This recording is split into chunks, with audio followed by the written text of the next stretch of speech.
পদ্মা সেতু উদ্বোধনের সময় বলছেন স্মার্ট বাংলাদেশ। কি বাংলাদেশ? স্মার্ট বাংলাদেশ। কাঁচা মরিচের কেজি 1200 টাকা। স্মার্ট বাংলাদেশ দেখেছি ডিজিটাল বাংলাদেশ, মডার্ন বাংলাদেশ, আধুনিক বাংলাদেশ, নতুন বাংলাদেশ, সবুজ বাংলাদেশ, সোনার বাংলাদেশ, সব বাংলা দেখার পরে এবার ছাত্র জনতা আন্দোলনে যে বিপ্লব বাংলার মাটিতে হয়েছে, এই বিপ্লবের পরে আমার এই বাংলাদেশ হবে ইসলামের বাংলাদেশ, ইসলামের বাংলাদেশ। কে কে রাজি আছেন হাত তুলে দেখো। যারা আমার সামনে বসছেন সবাই জিন্দা তো? মুর্দা কেউ নাই তো? যারা সামনে বসা আছেন তারা সবাই কি মুসলমান? যে 3 নম্বর সবাই পুরুষ না?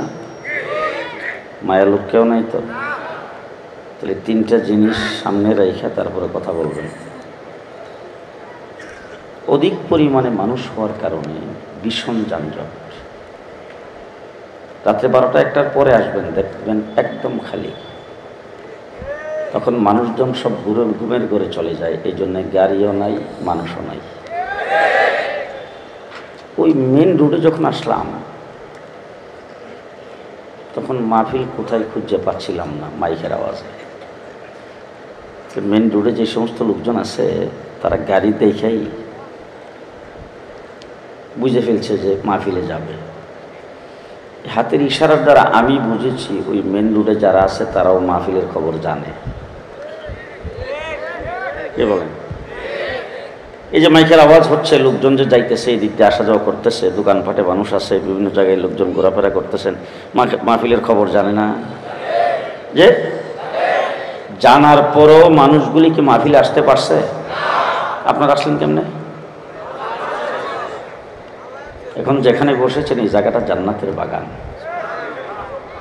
বাংলাদেশের বঙ্গভবন দামি, গণভবন দামি, সচিবালয় দামি, সংসদ ভবন দামি। ইচ্ছা করলে যেতে পারবেন নাকি ওখান থেকে আলাদা কার্ড লাগবে?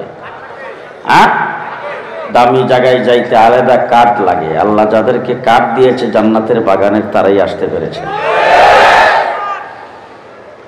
অসংখ্য মানুষের ভিতর থেকে আল্লাহ পাক আপনাদেরকে জান্নাতের বাগানের জন্য নির্বাচিত করেছেন।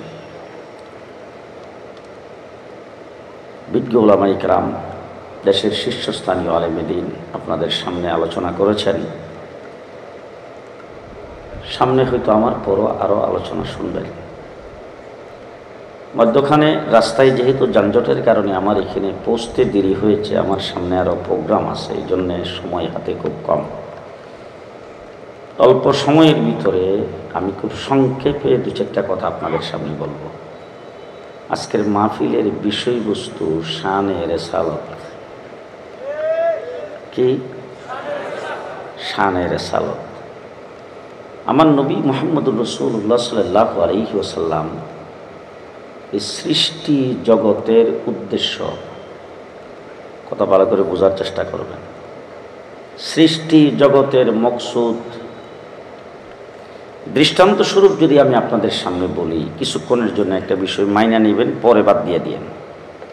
আজকে আমি আপনাদের এখানে দাওয়াত কবুল করেছি, আমি আসব। আমি আসার উপলক্ষেই আজকের মাহফিলের ইন্তজাম। কিছুক্ষণের জন্য মানেন, পরে বাদ দিয়ে দিয়েন। আমি আপনাদের এখানে দাওয়াত রেখেছি, আমি আসব। আমার আশা উপলক্ষে আমি আসব, এই মকসুদেই আজকের এই মাহফিলের ইন্তজাম। কি মানে নাই গো? যে এখন আপনাদেরকে জিজ্ঞেস করতে চাই, আমি আগে আসছি না প্যান্ডেল আগে? আমি আসার পরে তো বোধহয় মাইকটা লাগাইছেন। মাইকও আগে, লাইটগুলি তো আমি আসার পরে লাগাইছেন। লাইটও আগে। খুব ভালো করে বুঝেন, আমি কিন্তু এই মাহফিলের মূল উদ্দেশ্য, মূল মকসুদ, আমি আসছি পরে প্যান্ডেল করেছেন আগে, আমি আসছি পরে লাইট লাগাইছেন আগে, আমি আসছি পরে স্টেজ করেছেন আগে। ঠিক তেমনি করে সৃষ্টি জগতের কুল, কায়নাতের কুল, সৃষ্টি জগতের মকসুদ হলো আমার নবী মুহাম্মদুর রাসূলুল্লাহ সাল্লাল্লাহু আলাইহি ওয়াসাল্লাম। নবী মুহাম্মদ পৃথিবীতে আসছেন পরে, আল্লাহ পাক আসমান জমিন তৈরি করেছেন আগে। নবী মুহাম্মদ রাসূলুল্লাহ সাল্লাল্লাহু আলাইহি সাল্লামকে আল্লাহ পাক পৃথিবীতে প্রেরণ করেছেন পরে, চন্দ্রের সূর্যের লাইট লাগাইছেন আগে। কথা কি বুঝাইতে পারতেছি? এটা একটা দৃষ্টান্ত স্বরূপ বলেন তো বাবা, এটা রাখেন তো। এই ভাত খান চাউলের না দানের? চাউল আগে না দান আগে?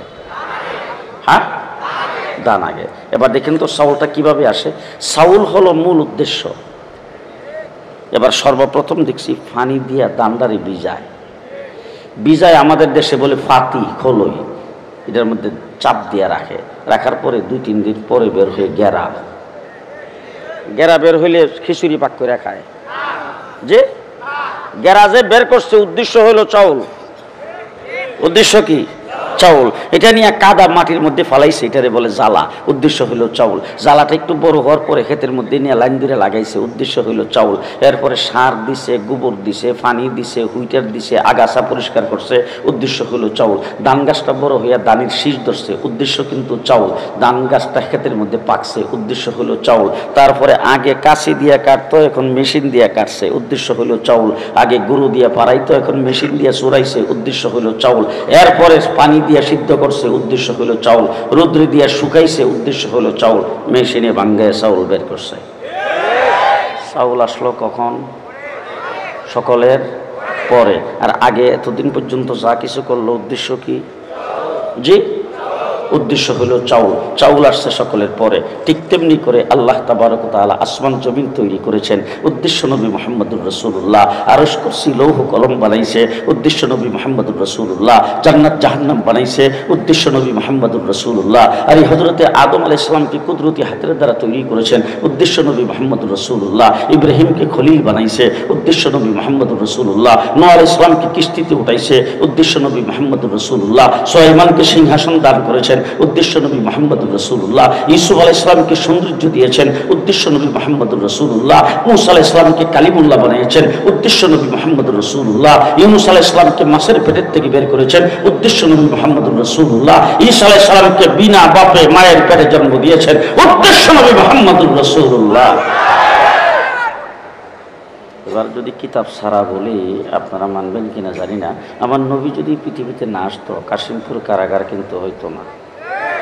আমার রাসূল পৃথিবীতে না আসলে গাজীপুর সিটি হতো না। আমার রাসূল পৃথিবীতে না আসলে গাজীপুর জেলা হতো না। আমার রাসূল যদি পৃথিবীতে না আসতো ৭১ মুক্তিযুদ্ধ হতো না। আমার রাসূল পৃথিবীতে না আসলে শেখ মুজিব নামে কোনো নেতার জন্মগ্রহণ করতো না। আমার রাসূল পৃথিবীতে না আসলে জিয়াউর রহমান নামে কোনো প্রেসিডেন্টের জন্ম হতো না। আমার রাসূল পৃথিবীতে না আসলে বাংলাদেশ নামে কোনো দেশ হতো না। আমার নবী পৃথিবীতে না আসলে ঢাকা নামে কোনো রাজধানী হতো না। আমার রাসূল যদি পৃথিবীতে না আসতো পদ্মা ব্রিজও হতো না, কর্ণফুলী টানেলও হইতো না।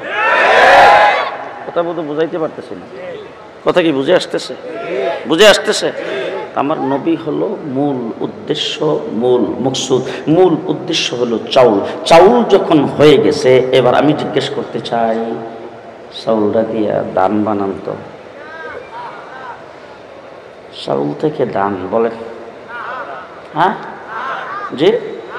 এমন কোনো দোকানে কোনো অ্যাডভার্টাইজ শুনছেন যে আমার এখানে বাসমতি চাউল আছে, এটা নিয়ে যদি বিশেষ কায়দায় ভিজায় রাখেন তাহলে দান হবে, এটা খেতে পারি নিলে আবার জ্বালা হইব?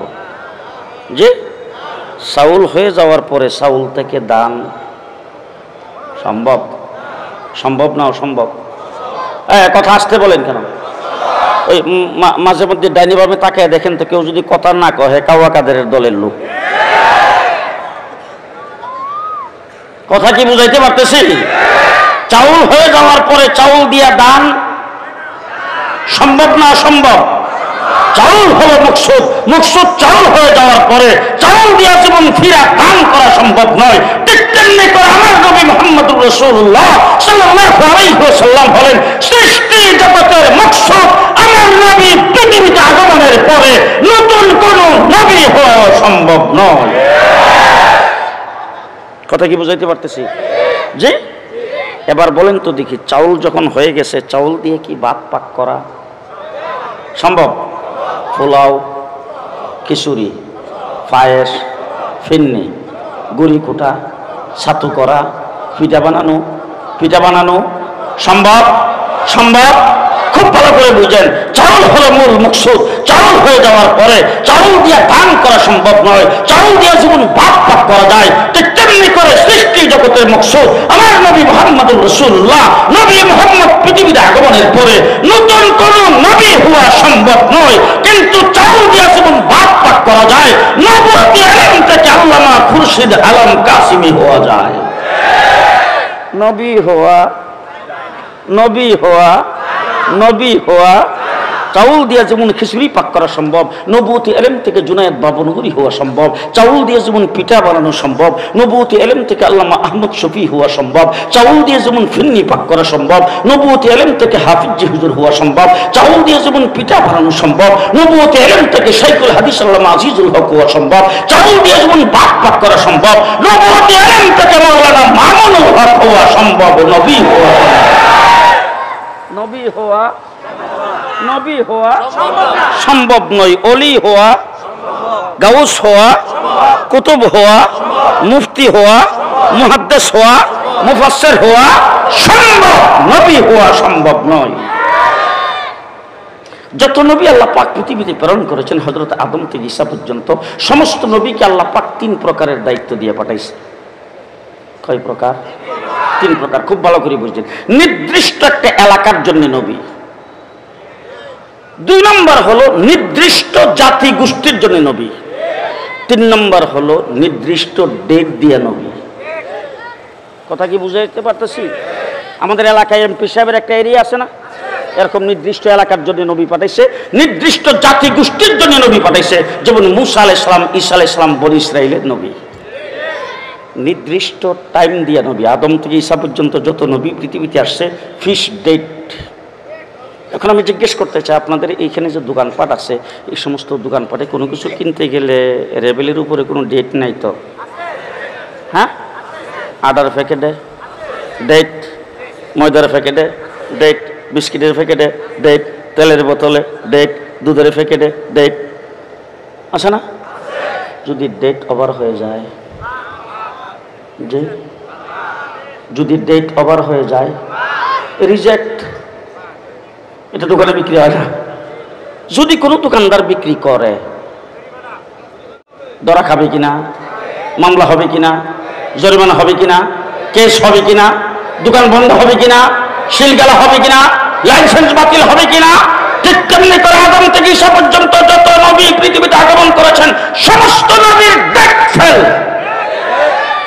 কোন নবীর ডেট নাই। এখন যদি মূসা আলাইহিস সালামের উম্মত আইসা, ইসরায়েলিরা যদি আইসা, ইহুদিরা যদি আইসা বলে আমরা মূসা আলাইহিস সালামের উম্মত, আমরা আমাদের ধর্মীয় কিতাব, আমাদের ধর্মীয় গ্রন্থ হলো তাওরীত, আমরা তাওরীতের অনুসারী, আমাদের বইটা একটু বইরা দেখো, আমাদের দিনটা একটু কবুল করো, আসছি তোমাদের সাথে কথা বলতে, আসো একটু কথা বলি। সর্বপ্রথম প্রশ্ন করবেন, তোর নবীর ডেট আছে?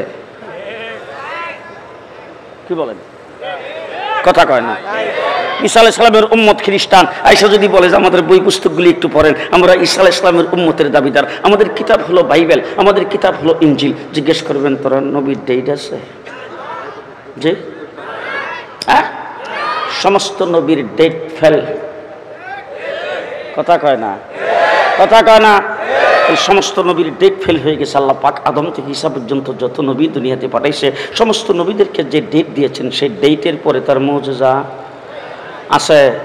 আজকের গোটা পৃথিবীর ইহুদিদেরকে চ্যালেঞ্জ করে বলতে চাই, সারা পৃথিবীতে সন্ত্রাসের রাজত্ব কায়েম করেছ, ফিলিস্তিনের মুসলমানদেরকে ধ্বংসলীলা চালাইছ, ফিলিস্তিনের মুসলমানদের উপর নির্যাতন করতেছ, গোটা পৃথিবীর জমিনে তোমরা জাহান্নামে পরিণত করার চেষ্টা করতেছ।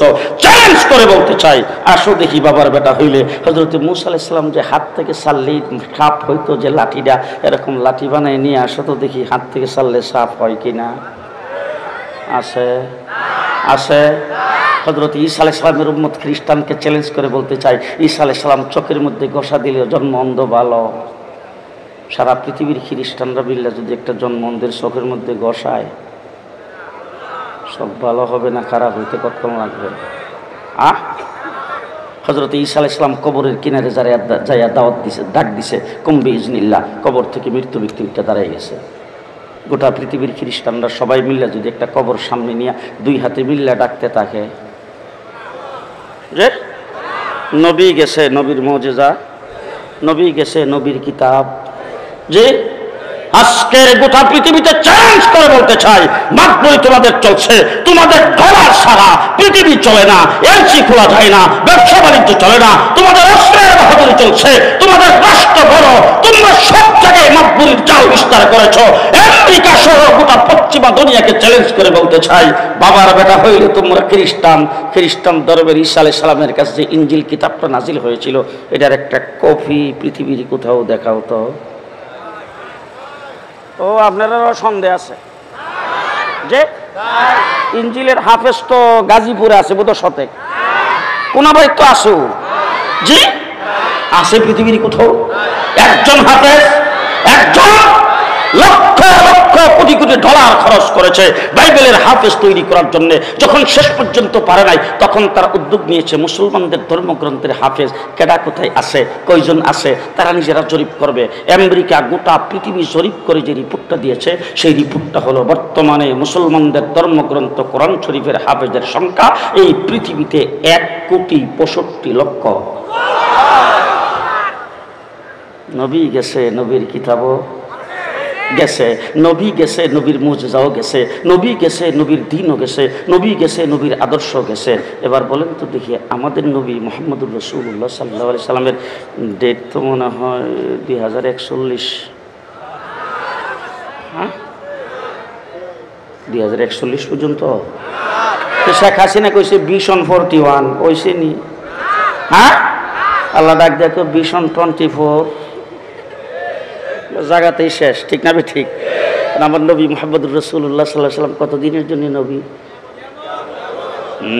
এবার আমার কাছ থেকে শুনেন, আমার সাথে সাথে বলবেন আল্লাহ রাব্বুল, আল্লাহ হলেন রাব্বুল আলামিন, আর আমার নবী হলেন রাহমাতুল লিল আলামিন। খুব ভালো করে বুঝছেন, আল্লাহ রাব্বুল আলামিন, আমার নবী রাহমাতুল লিল আলামিন। আল্লাহ পাকের রুবুবিয়ত যদ্দুর, আমার নবীর নবুয়তি তদ্দুর। আল্লাহ পাকের যদ্দুর এরিয়া, আমার নবীর নবুয়তির ততটুক এরিয়া। আল্লাহ হলেন আরশ কুরসি লৌহ কলমের আল্লাহ, আমার নবীও আরশ কুরসি লৌহ কলমের নবী। খালি জমিনের নবী না, আমার নবী আসমানের নবী, আমার নবী জমিনের নবী, আমার নবী পাহাড় পর্বতের নবী, আমার নবী পোকা মাকড়ের নবী, আমার নবী জন্তু জানোয়ারের নবী, আমার নবী চন্দ্র সূর্যের নবী, আমার নবী ফিরিস্তার নবী, জিনের নবী, জান্নাত জাহান্নামের নবী, আমার নবী কুল সৃষ্টি জগতের নবী, কুল সৃষ্টি জগতের নবী মুহাম্মদুর রাসূলুল্লাহ সাল্লাল্লাহু আলাইহি সাল্লাম। আদম থেকে ঈসা পর্যন্ত সমস্ত নবীদেরও নবী। ঘুমে গেছেন মনে হয়? আদম থেকে ঈসা পর্যন্ত সমস্ত নবীদেরও নবী, সমস্ত ফিরিস্তাদেরও, জিবরাইল আমিনেরও, মিকাইলেরও, ইসরাফিলেরও, আজরাইলেরও, জিন জাতিরও, পোকামাকড়েরও, জন্তু জানোয়ারেরও, আমার নবী সর্ব অবস্থায় সমস্ত সৃষ্টি জগতের জন্য নবী। অতীতে নবী পৃথিবীতে আগমন করেছেন, নবী চলে গেছে, নবীর মুজিজা চলে গেছে, নবীর কিতাব চলে গেছে। আমার নবী চলে গেছেন আজকে 1450 বছর। কোরআন শরীফ বোধহয় অর্ধেক আছে এখন।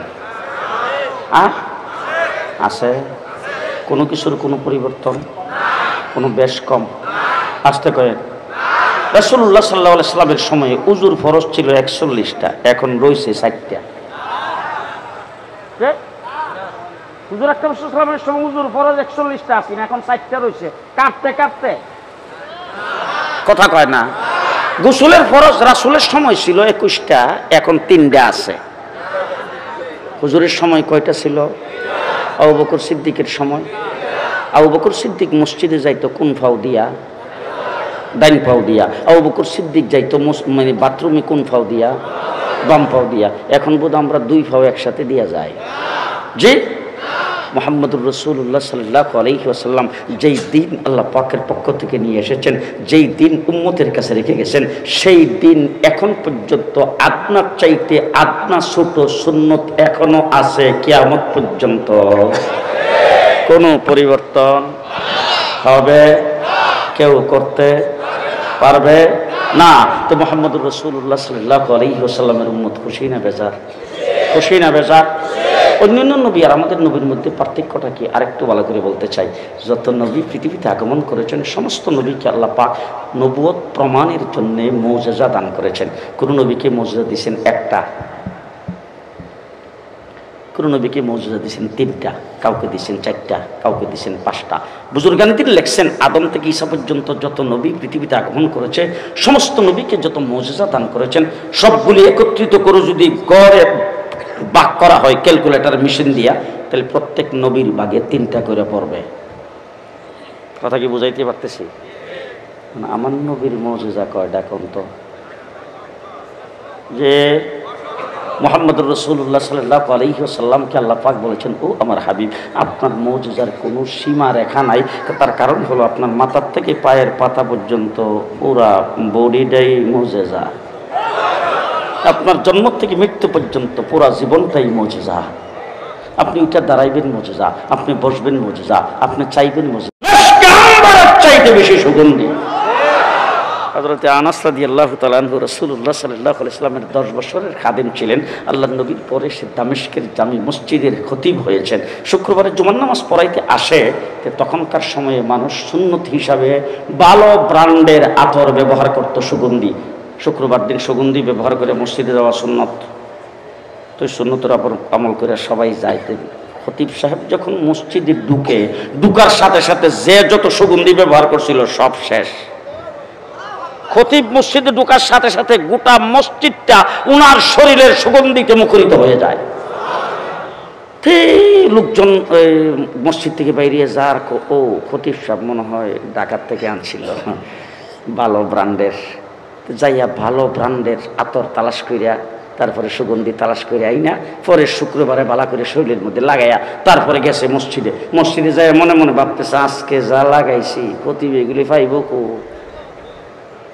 এই মার্কেট তো চিনি না, আজকে যেটা লাগাইছে এর চাইতে বেশি সুগন্ধি ব্যবহার করে খতিব আসতে পারবে না। আল্লাহ ওই দিন মসজিদে খতিব খালি ঢুকছে, হেডটা যে কই গেছে তার খবরও নাই।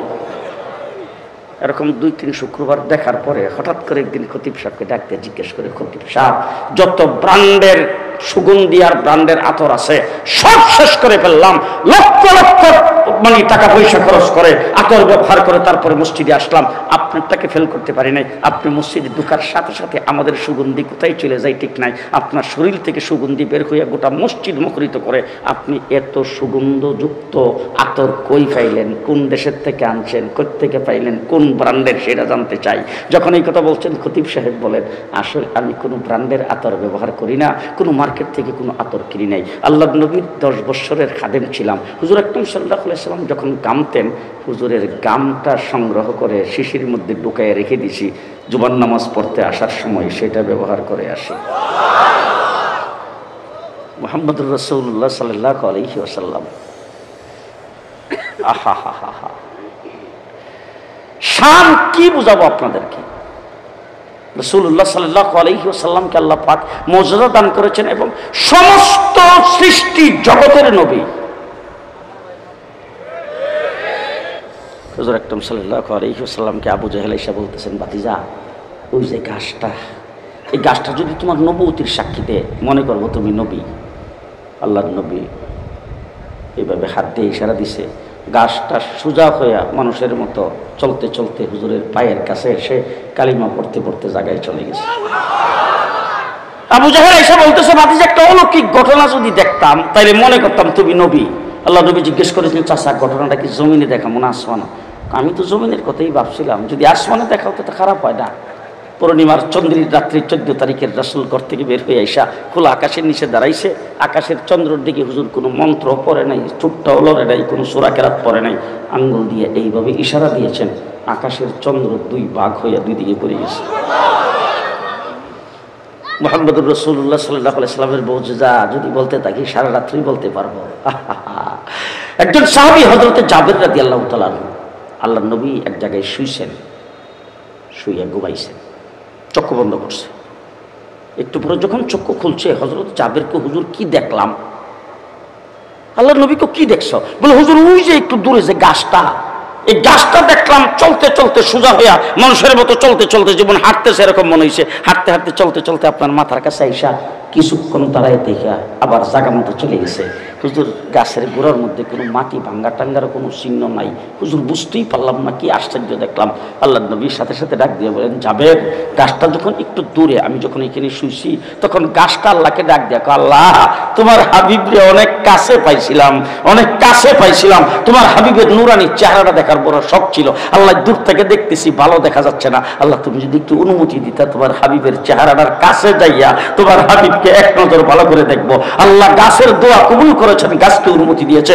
গাছ আমার মাথার কাছে এসে আমার চেহারা ভালো করে দেখে জায়গা মতন চলে গেছে। বিরক্ত হয়ে গেছে? হ্যাঁ, রাসূলুল্লাহ সাল্লাল্লাহু আলাইহি ওয়াসাল্লাম খন্দকের যুদ্ধ, আর একটা কথা শেষ, খন্দকের যুদ্ধ,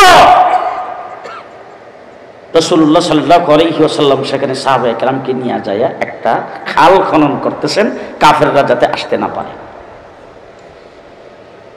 ওখানে সাহাবায়ে কেরাম প্রত্যেকের পেটের মধ্যে, পেটের খিদায় পাথর বেঁধেছে। একজন সাহাবী এসে রাসূলকে বলতেছে, আল্লাহর হাবিব, পেটের খিদায় পেটের মধ্যে পাথর বেঁধে রাখছি, আজকে কয়েকদিন যাবত কোনো খাবার নাই। রাসূলুল্লাহ সাল্লাল্লাহু আলাইহি ওয়াসাল্লাম নিজের কাপড়টা উত্তোলন করে সাহাবীরে দেখায়, তোমার পেটে একটা পাথর বাঁধা, আমার পেটে দুইটা পাথর বাঁধা। হযরতে জাবেরের বাড়ি ছিল কাছে। জাবের দৌড়ে বেগম রে যায়, বলে, বেগম, আমার বাড়ির কাছে রাসূল সাল্লাল্লাহু আলাইহি ওয়াসাল্লাম খন্দক করতে আসছেন, যুদ্ধ করতে আসছেন। এখন রাসূল সাল্লাল্লাহু আলাইহি ওয়াসাল্লামের পেটে খিদা, হুজুর কষ্ট পাইতেছে, পেটের মধ্যে দুইটা পাথর বাইন্ধে রাখছে। ঘরের মধ্যে কি কিছু খাবার আছে? সামান্য কিছু। আল্লাহর নবীরে দাওয়াত করি না, কারণ হুজুর যদি মদিনা চলে যায়, সেখান থেকে দাওয়াত করে আনাও তো হুজুরের মুশকিল। আজকে যেহেতু সুযোগ পাইছি, তখন জাবেরের বিবি কয়, ছোট্ট একটা বকরির বাচ্চা আছে আর সামান্য কিছু আটা আছে। তো হযরতে জাবের বকরিটারে ধরে জবাই করে চামড়া সিল্লা গোশতগুলি কেটে বেগম রে দিয়ে খাও, গোশতটা পাকাও আর আটা দিয়ে রুটি বানাও, রাসূলকে যে দাওয়াত করে নিয়ে আসি। বেগম আবার খুব, আপনাদের কোনাবাড়ির মহিলারা লাগান খুব চালাক। বেগম ডাক দিয়ে, তুমি যেইভাবে যাইতেছো আর তোমার যে আবেগ, তুমি তো যাই সবাই সামনে রাসূলকে বলবা, ও আল্লাহর হাবিব, চলেন আপনার দাওয়াত। অন্যান্য সাহাবীরা যখন শুনবে তখন সবারই তো পেটে খিদা, মনে কষ্ট পাবে না? এই জন্য রাসূলকে যে কানে কানে আস্তে করে কইয়া, শুধু হুজুরকে নিয়ে আইসো, খাবার পরিমাণ খারাপ, তো কম, তো বেশি মানুষ আসলে তো হবে না। তো হযরতে জাবের গেছে, যাইয়া খালি সুযোগ তালাশ করতেছে। হঠাৎ করে সুযোগ পাইয়া আল্লাহর নবীর যে আস্তে করে কানে কানে, হুজুর আমার বাড়িতে সামান্য খাবারের ব্যবস্থা করেছি, হুজুর পেটে খিদায় কষ্ট করতেছে, হুজুর একটু চলেন। যেই খালি জাবেরের মুখ থেকে কথাটা শুনছে, আল্লাহর নবী খন্দকের দিকে মুখটা করে ডাক দেখো, ও খন্দকের সাহাবীরা, চলো সবাই জাবেরের বাড়িতে দাওয়াত।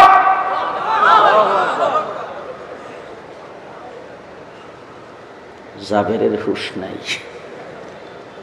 আল্লাহর নবীর পেছনে সাহাবীরা সবাই কাঁথার বেঁধে রওনা হয়েছে।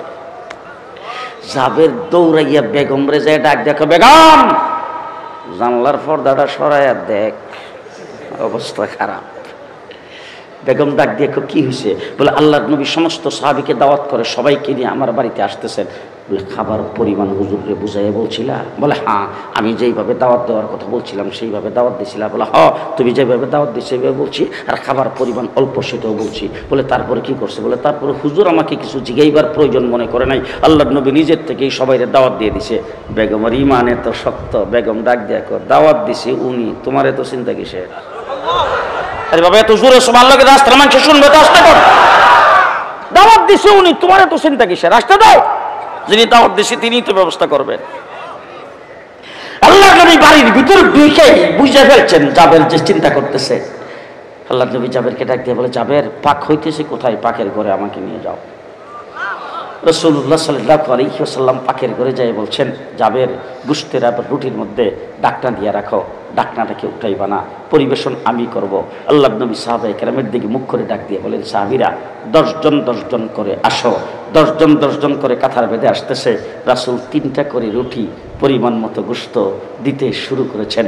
খন্দকের 2 থেকে 2500 সাহাবী সকলে পেট ভরে খাওয়ার পরে তাকায় দেখে একটা রুটিও পাবে নাই, এক টুকরা গোশত পাবে না।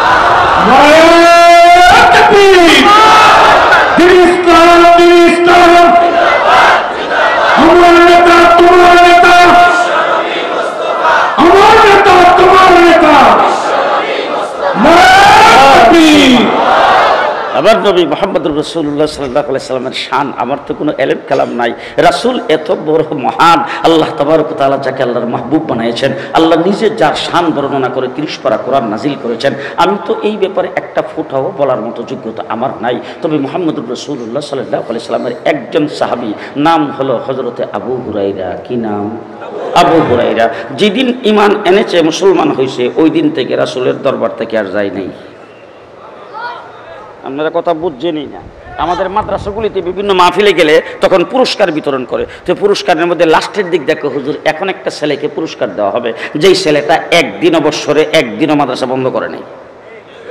আবু হুরায়রা হইল ওই পুরস্কার প্রাপ্ত ব্যক্তি যিনি রাসূল সাল্লাল্লাহু আলাইহি সাল্লামের দরবারে আইসা মাদ্রাসা আসহাবে সুফায় ভর্তি হওয়ার পরে আর একদিনও নাগা করে নাই। আল্লাহ নবী যখন হুজরায় চলে যেতেন, রাসূল সাল্লাল্লাহু আলাইহি সাল্লাম যখন বেগমদের কাছে চলে যেতেন, তখন আবু হুরায়রা বাহিরে দাঁড়ায় থাকতো। রাসূল যখন বের হইতেন, যতক্ষণ বাহিরে থাকতেন ততক্ষণ আবু হুরায়রা সাথে আছে। এই জন্য সবচাইতে বেশি হাদিস বর্ণনা করেছেন আবু হুরায়রা। রাসূলের আসহাবে সুফা মাদ্রাসার ছাত্র, বোর্ডিংয়ে খাবারের কোনো ব্যবস্থা নাই। কারণ আমার কয়েকদিন আগে একজন গিয়ে বলল, হুজুর এইভাবে চাঁদা করে মাদ্রাসা, এইটা কি? মাদ্রাসা তো হবে সরকারি। আমাদের দেশে সরকারি মাদ্রাসা আছে তো? আছে না? আলিয়া মাদ্রাসা নাই। এ আলিয়া দুনিয়া কু খালিয়া, কথা কয় না। আমাদের ব্রাহ্মণবাড়িয়া, আমার যে এলাকা, সেই এলাকার এমপি ছিল একজন লোক, নাম হইল আরম উবাইদুল মুক্তাদির। আমার মনে হয় এর আমি অনেক সময় বলতাম যে আল্লাহ যদি হেরেই বানাইলো তো ইবলিস রে বানাইলো কোন কাম? আল্লাহ উবাইদুল মুক্তাদির যখন বানাইলো তো ইবলিস রে বানাইবার কোনো দরকার ছিল না। আলিয়া মাদ্রাসায় পড়ছে, কথা খেয়াল করছেন তো? জি, রাসূলুল্লাহ সাল্লাল্লাহু আলাইহি সাল্লামের মাদ্রাসা মক্কায় দারে আরকাম, মদিনায় যাওয়ার পরে মাদ্রাসার নাম আসহাবে সুফা। সেই মাদ্রাসার ছাত্র হযরত আবু হুরায়রা একদিন রাসূলের কাছে এসে বলতেছে, হুজুর পেটের খিদায় পেটের চামড়াটা পিঠে লাগিয়ে গেছে, হুজুর উঠতে দাঁড়াইতে পারি না, মাথা চক্কর দেয়। এই কথা বইলা মসজিদের কোনায় যায় চুপচাপ বসে রয়েছে, আর মনে মনে ভাবতেছে রাসূলের কাছে কোনো হাদিয়া তোফা আসলে দয়াল নবী তো হুজুর নিজে না খাইয়া আমারে খাইতে দিব।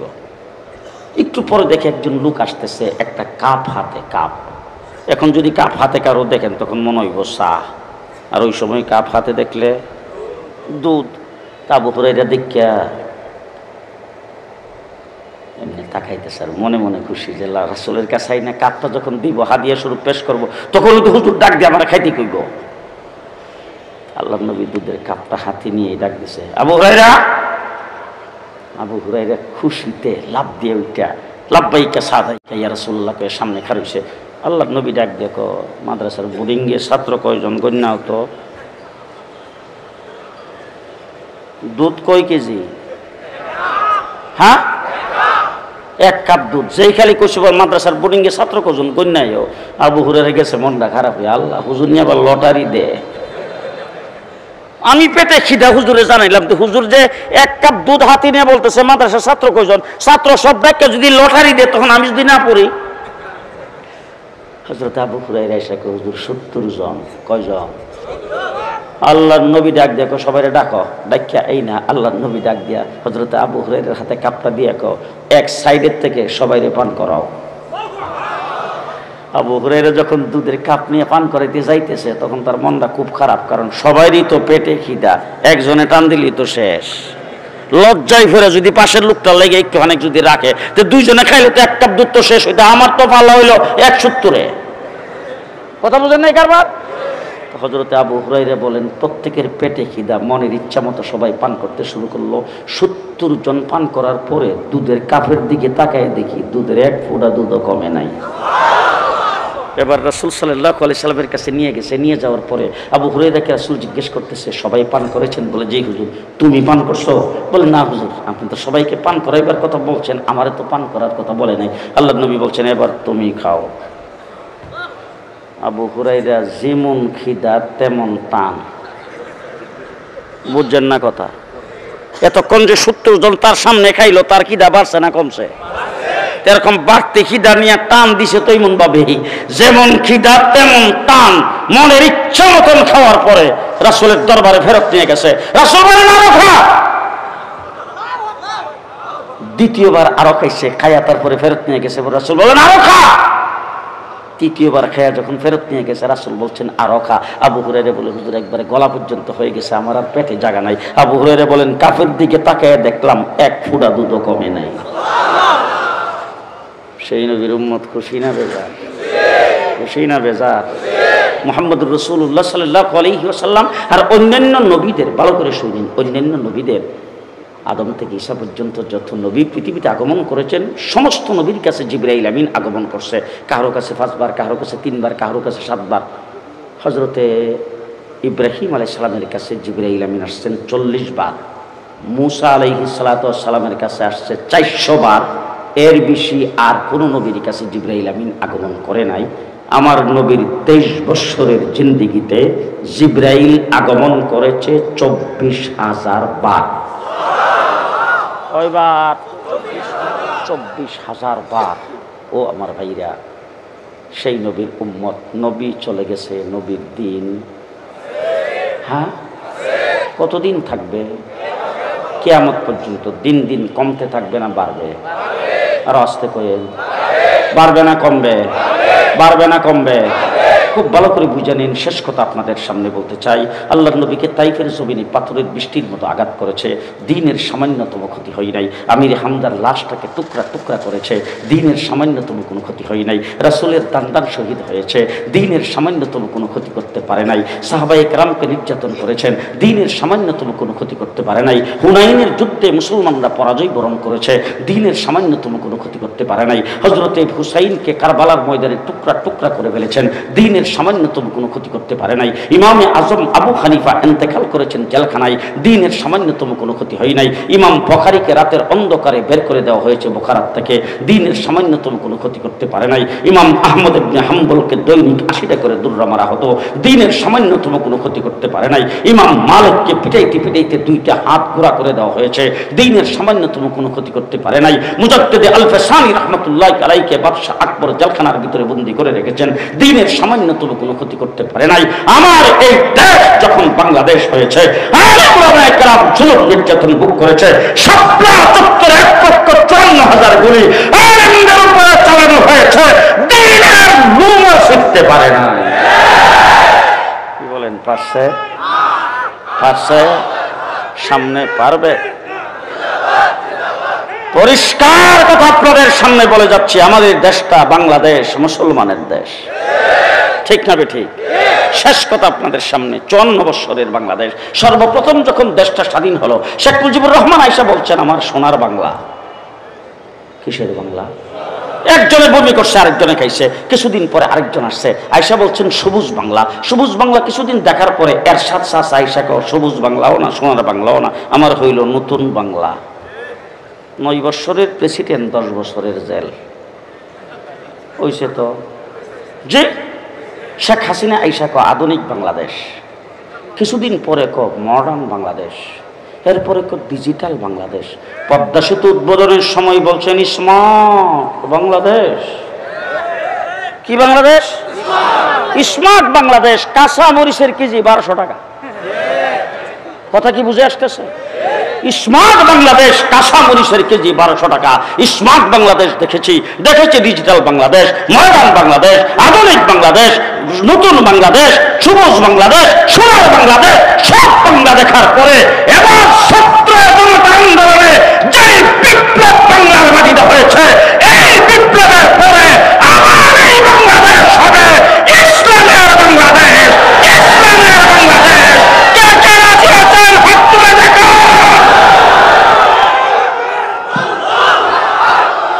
ইসলামের বাংলাদেশ করার জন্য শেষ কথা আপনাদের সামনে বলে যাচ্ছি, ছাত্রলীগের ভাইরা, যুবলীগের ভাইরা, ছাত্র দলের ভাইরা, যুব দলের ভাইরা, জীবনে রক্ত অনেক দিয়েছ, মার্কার জন্য রক্ত দিয়েছ, নেতার জন্য রক্ত দিয়েছ, দলের জন্য রক্ত দিয়েছ। এবার আসো, এবার জাগো, রক্ত দেব ইসলামের জন্য, রক্ত দেব কোরআনের জন্য, রক্ত দেব আল্লাহর নবীর ইজ্জত রক্ষার জন্য। প্রস্তুত আছেন?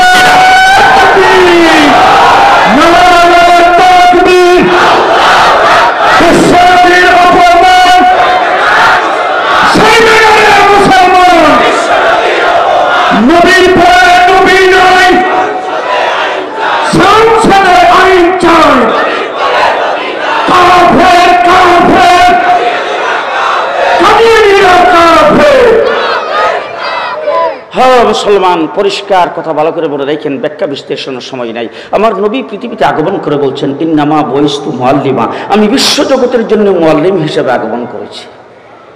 এই জন্য রাসূল যখন খেরা গুহায় জিবরাইল আমিন এসা দুনিয়ার অন্য কোনো কথা না বলে সর্বপ্রথম বলছেন, ইকরা, পড়ুন। আজকে যদি বড় কোনো শিক্ষিত, উচ্চ শিক্ষিত কাউকে যদি আপনি বলেন তোমার শিক্ষা কোথা থেকে শুরু হয়েছে বলো তো, সে জিন্দেগিতে কোনোদিন বলতে পারবে না। ঢাকা ইউনিভার্সিটির বাইরে যাইতে পারবে না, অথবা অক্সফোর্ড বিশ্ববিদ্যালয়ের বাইরে যাইতে পারবে না। আমাকে যদি জিজ্ঞেস করেন, একজন আলেমকে যদি জিজ্ঞেস করেন তোমার শিক্ষার উৎপত্তি কোথা থেকে হয়েছে, আমি পরিষ্কার বলবো হেরা গুহার থেকে হয়েছে। সেখানে জিবরাইল আমিন এসে বলছেন, হুজুরকে বলছেন ইকরা, ওই ইকরাত থেকে পড়া শুরু আপনাদের এই মাদ্রাসা পর্যন্ত। 1450 বছর পর্যন্ত পেটে পাথর বেঁধে মুষ্টির চাউল উঠাইয়া জাকাত ফেতরার টাকা নিয়ে মানুষের কাছ থেকে 5 টাকা 10 টাকা করে নিয়ে হাটাজারির মাদ্রাসার মতো, দেওবন্দ দারুল উলুম মাদ্রাসার মতো, করাচি দারুল উলুমের মতো গোটা বিশ্বে বড় বড় প্রতিষ্ঠান মাদ্রাসা খুলে দিন এ পর্যন্ত টিকে আসে, কিয়ামত পর্যন্ত টিকে থাকবে। যারা মাদ্রাসাকে ধ্বংস করতে আসবে তারা ধ্বংস হবে, মাদ্রাসা ধ্বংস হবে না। আপনারা কি মাদ্রাসা টিকে রাখবেন? রাখতে রাজি আছেন? কাটা কাটা ডাইন হাতটা উঠুন, ডাইন হাত, ডাইন হাত, ডাইন হাত। আমার সাথে বলবেন জোরে আওয়াজ করে আল্লাহু আকবার। আরো জোরে বলেন আল্লাহু আকবার। আরো জোরে বলেন আল্লাহু আকবার।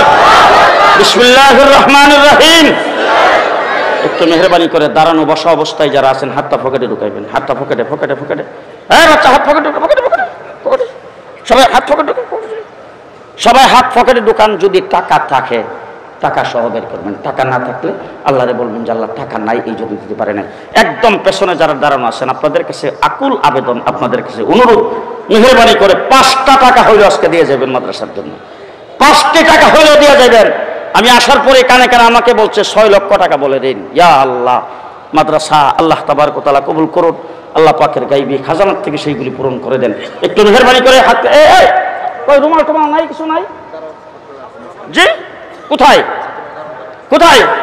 এই যে 17টা ব্যাগ নিয়ে যাইতেছে, এই যে একদম পেছনে পেছনে যারা দাঁড়িয়ে আছেন, একজন পাঞ্জাবির আঁচল ধরে সামনের দিকে আসেন, সমস্যা নাই। পাঞ্জাবির আঁচল ধরে কেউ নিজের উদ্যোগে আসেন।